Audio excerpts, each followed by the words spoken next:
هل هو الله؟ كلا. أنت قلت الآن إن كلمة الله معناها الله، قلت عن كتابك كلمة الله، فهل هو الله؟ ما دينك؟ مسيحي. وما كنيستك؟ كاثوليكي. تفضل. في بادئ الأمر أريد أن أطلب من حضرتكم أن تجيبوني بكامل الاحترام وبكل أكاديمية وأدب، كما أنا في المقابل سأتكلم بذلك. أولا أريد أن أتكلم بخصوص عيسى المسيح القرآني، بالنص القرآني في سورة النساء الآية 171. بما معنى الآية تقول أن المسيح عيسى هو كلمة الله وروح منه.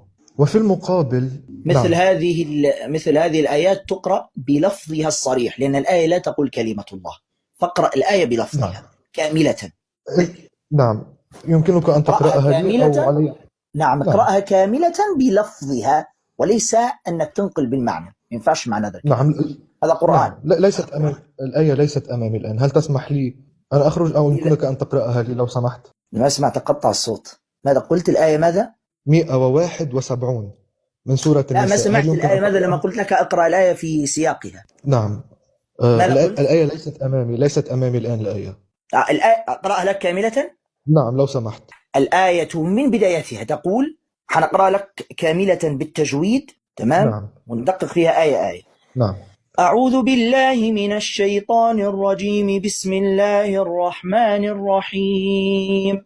يا أهل الكتاب لا تغلوا في دينكم ولا تقولوا على الله إلا الحق، إنما المسيح عيسى بن مريم رسول الله وكلمته ألقاها إلى مريم وروح منه، فآمنوا بالله ورسله ولا تقولوا ثلاثة، انتهوا خيرا لكم، إنما الله إله واحد، سبحانه أن يكون له ولد، لم يرها، له ما في السماوات وما في الأرض وكفى بالله وكيلا.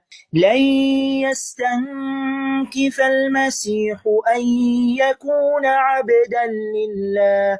انطرش فيها الآية هذه، صح؟ هذه الآية كلها تسمع، بس لقط لك كلمتين فقط، وترك السياق كله الذي يبين بصراحة أن المسيح رسول، نبي، عبد لله. هذه الآية كاملة. تفضل. ما تنساش أن بداية الآية ماذا تقول؟ يا أهل الكتاب لا